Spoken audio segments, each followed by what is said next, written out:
Okay, good afternoon, everybody. No surprise here. Again, you all know me. I talked 2 weeks ago about homebrewing beer. I'm going to talk again about beer.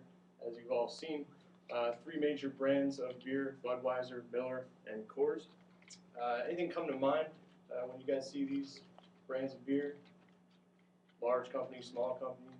Are owned by non-American people. That's true. I'm going to get to that point actually as well. They're no longer American companies. But everyone still views them as the biggest, largest, best beer companies in America. Just a little bit of background of the American beer industry. $101 billion was spent on beer in 2009. That equates to 205,676,000 barrels. At 31 gallons a barrel, 6.3 billion gallons of beer was consumed in America in 2009. It's a very, very large number. The problem, though, 80% of that beer came from those three major companies that I showed on the previous slide. It's the main problem here. They're basically, in a monopoly, so to speak. Again, as he just pointed out, these are no longer even American companies. Anheuser-Busch was taken over by InBev, which was a Belgian company. SAB Miller is now based out of England, and Coors and Molson are now in cahoots with each other, and that's in Canada. What I'm here to talk about today is the revolution in craft beering. Craft is short for handcrafted. It's a segment of the American beer market that is defined as being small, independent, and also traditional. Now, a small craft brewer, they have to have annual production of less than 6 million barrels of beer a year. That number actually was just increased. It used to be 2 million. It also has to be independent, meaning that less than 25% of that brewery is owned or controlled by an alcoholic industry member who is not themselves a craft brewer. And it also has to be traditional. It means that the beers are all malt, or at least 50% of volume in all malt beers, where the use of adjuncts, which are not common ingredients, are used to just enhance the flavor, not lighten the flavor. I'll get to that more in a little bit. As I identified the three major American beer companies, Bud, Miller, Coors, I'm going to refer to as the big three. They care more about money than beer, as some of you might know. I don't know if anybody has had those beers, Bud, Miller, Coors. I think they're boring. I don't really advocate for those beers at all, but a whole bunch of people in the United States, 80%, do like them, apparently, or maybe they just fall into their trap. I believe they produce an inferior product that has been stripped down, doesn't taste very good again, and these three, the big three, control the entire beer market. Like I said, had to have a monopoly on that. I believe that monopoly has to be stopped in order for craft beer to evolve and get better, and also to progress. They have too much control over the market, and there's too much power in those few companies. Supporting craft beer is very easy. All we have to do is drink it. It's everywhere now. Craft beer is increasing exponentially. There's more and more craft breweries and craft brewers all over the United States now. Actually, there's a statistic that the common American lives now within 10 miles of a craft brewer. That's not the case for these big breweries. What I'm going to do now is actually go to my wiki page. I'll just give you a little overview of what I'm going to be getting at here. Most of my research was done on this movie called Beer Wars. I'm just going to show you the trailer briefly on that. America's a bad race. America's a bad race.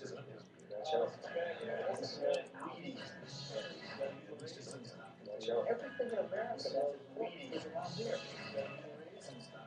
Everything in America that's important is around here. So the beer industry is a marketplace battle. So the beer industry is the retailers and the customers for the big guy. Sorry about that.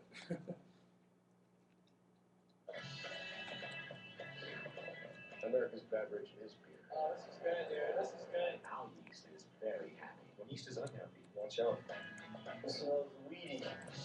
The raisin stuff. Everything in America that's important is around beer. get a bigger piece of the pie that's not growing. So the beer industry is committed to go into the marketplace to battle for the souls of the retailers and the customers. For the big guys, it's the battle of the dinosaurs, with fewer and fewer dinosaurs slugging it out.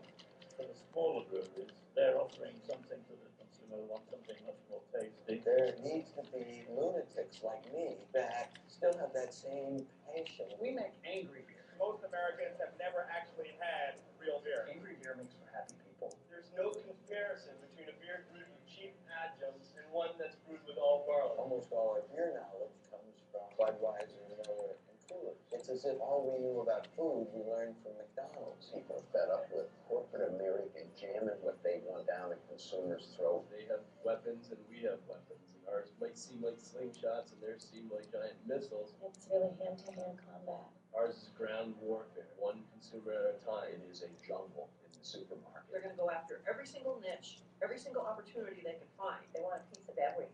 It's a challenge for the beer drinker, access to the beers that they like. That's what beer wars are all about.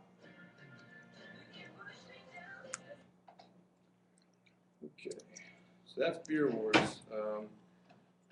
As you probably all saw, it's advocating obviously the craft beer industry, which is what I'm advocating towards you guys. I want some of the people that you might have seen in that movie, you might have recognized. Dick Yingling was one of them from the Yingling Brewery.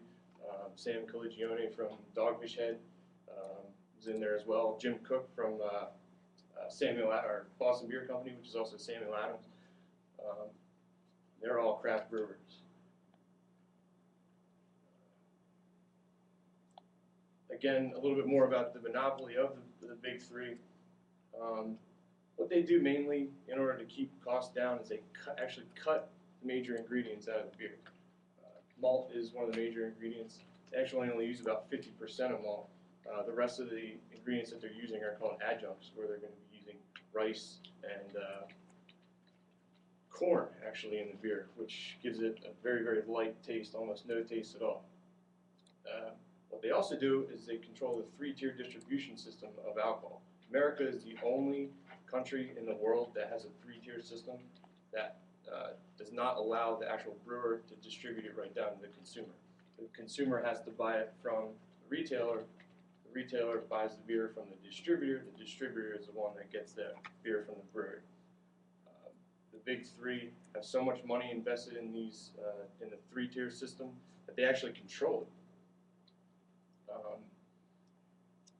It was created in order to break up the monopolies, and now with that control, with their money and power, it's actually allowing them to continue that. 70% of Anheuser-Busch's distributors carry only their own products, and it's very hard for the small brewers to get their beer on the actual beer shelves because of this distribution problem. They also spend an obscene amount of money. $1.5 billion on marketing was spent by the big three in 2008. Why? Because they need all that money to be able to sell an inferior product that doesn't really taste good. They're telling us what to drink, and they also create their store shelves to look not quite like this, but when you walk in there, it's distinct. You go in there, you see all their products. You don't really see too much of the little guys. They also, Anheuser-Busch spent $300 million annually on sponsorships, more than any other Fortune 500 company. You've seen them all: movies, product placement, TV, sporting events, music, also even presidential debates. And they also spend $3 million a year on lobbying. They've given close to $1 million to individual politicians too to influence certain laws. Now that I've talked a little bit about the problem, the solutions and the benefits of this problem, what we want to do eventually is eliminate the three-tier distribution system that would allow the small brewers to get their beers out a lot more effectively and efficiently and easily. Or we could create distribution standards, maybe say something like, 50% of that distribution truck has to have, craft beer on it, rather than 100% of that truck be the great brewers. Stop the lobbying in Washington, D.C., and do everything we can to support craft beer. We've seen, obviously, an upward trend, as I've explained before, from 2006 to 2010, over 200 new craft breweries have come into the market. Also, too, this was our history in craft, or our history in breweries went down in the 30s from Prohibition, went up a little bit again, and now we can see this is where we're in this area in the craft brewing boom. Benefits of craft beer: creates jobs in local communities. More money goes back into the local economy because of it's keeping that local. It's also sustainable as well. Local consumption equals less packaging, less shipping. A lot more people are getting beer and drinking it right at the source. Will also reduce waste. Waste materials are then recycled back to the farmer. The spent grains go into feeding animals. And also, a big reason people drink beer is social networking. You go right to the site of the brewery, right to the site of the beer, hang out with your friends, and have a good time. How can we support craft beer? Don't listen to your television, for one thing. Don't look at those advertisements and say, I'm going to go drink a Bud or a Miller because that was a very funny commercial. Even though they do a good job of marketing, it's not very good beer. So decide for yourself. Go seek out a new beer, a beer that would be more appealing to you, better tasting, a lot more fun to drink. The freshest, highest quality beers are made from small brewers. As I said before, most people live within 10 miles of a craft brewer. Also, when you go there, buy a growler. It looks like that. It's a half gallon of beer. Just buy that, take it home, enjoy that in the company of your own home. Also, we can attend craft beer festivals. About 30, 40 different craft brewers go to these festivals. You can get hundreds of different beers, or you can also even make your own.